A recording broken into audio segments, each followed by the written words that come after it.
Para sa inyo, sino ko? Ikaw?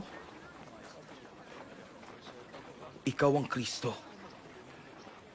Ang anak ng buhay na Diyos. Itong mga inukit na estatwa ni Baal at Pan at ibang idolong dinaanan natin.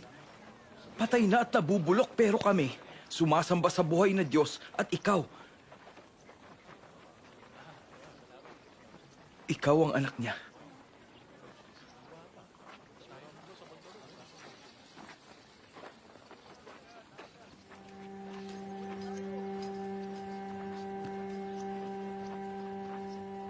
Pinagbahala ka, Simon anak ni Jonas. Dahil hindi ito hinayag sa iyo ng tao, kundi ng Ama ko sa langit.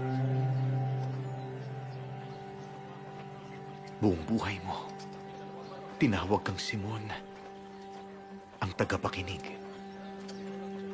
Pero ngayon, tatawagin kitang Pedro. Bato.